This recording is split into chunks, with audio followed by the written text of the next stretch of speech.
Shri,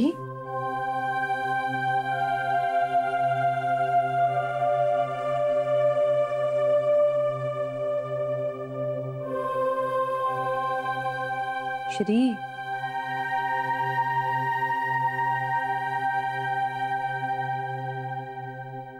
sorry. अरे कसला विचार करतोयस एवढा? नाही काही नाही. खोटं नाही, खरंच. खरंच? खरंच म्हणून खोटं खरं कसं होईल? पण तूही विचार करत बसली होतीस की. हो, सांग मला कसला. तू विषय बदलू नको श्री. हो, पण आधी तू.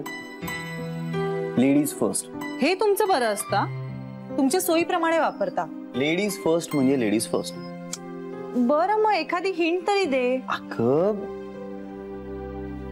काही नाही, ऑफिसचं थोडंसं डोक्यात. आणि खोटं नाही बोलायचं. म्हणजे आपलं ठरलंय ना तसं. हे बघ, मला तुझ्या डोक्यात कुठल्याही टेन्शनचे विषय नको आहेत. आपल्या बाळासाठी. आपलं बाळ खूप स्ट्रॉंग आहे, काही नाही होणार त्याला. पण मला तू सुद्धा खुश असायला हवीस. तू बरोबर असलास की मी असतेच. आणि तू जर तुझा प्रॉब्लेम मला समजवलास तर तू माझ्याशी सगळं शेअर करतोस असं वाटेल मला.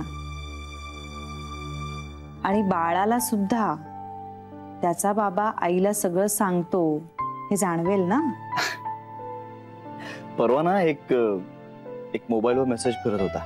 मला तो जोक काही आठवत नाहीये, पण त्या जोकचा मतितार्थ काहीतरी असा होता की तुमची बायको हुशार असेल ना की नवऱ्यांची अडचण होते. पण बायकोला तिची हुशारी नवऱ्याला अडचणीत टाकण्यासाठी नाही, त्याची अडचण दूर करण्यासाठी वापरायची आहे. हेच ते. श्री प्लीज सांग ना. ओके, आपण एक गेम खेळूया.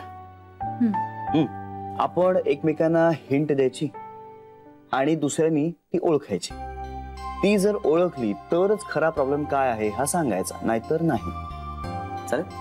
ओके, तरीही आधी तूच सांग. ओके, विचार. काय प्रश्न? कसले? ओके ठीक आहे, सांग कसला विचार करतोयस? अगं तेच तर तुला प्रश्न विचारून फाइंड आउट करायचंय. ओके, तुला कसलं टेन्शन आहे? नाही टेन्शन नाही, मी फक्त विचार करत होतो. कसला? आता माझी टर्न. मला सांग, तू कोणाचा विचार करत होतीस?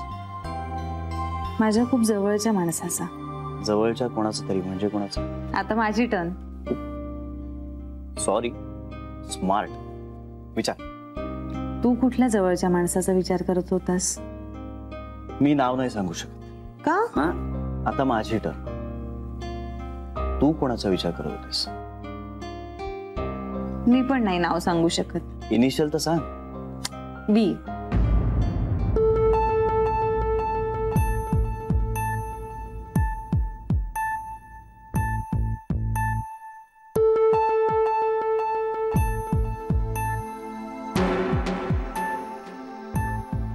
म्हणजे बेबी आत्या तुला पण बोललेली आहे.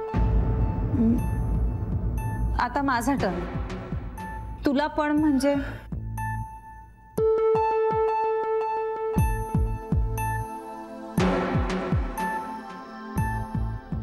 बापरे, हा एवढा अपसेट होईल असं वाटलंच नव्हतं. नकोच होतं का मी बोलायला?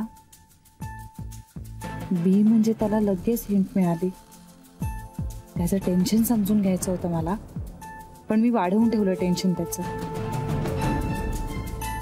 या घरगुती कटकटी हँडल नाही करू शकत हा. त्याला झेपतच नाही हे सगळं. माझंच चुकलं.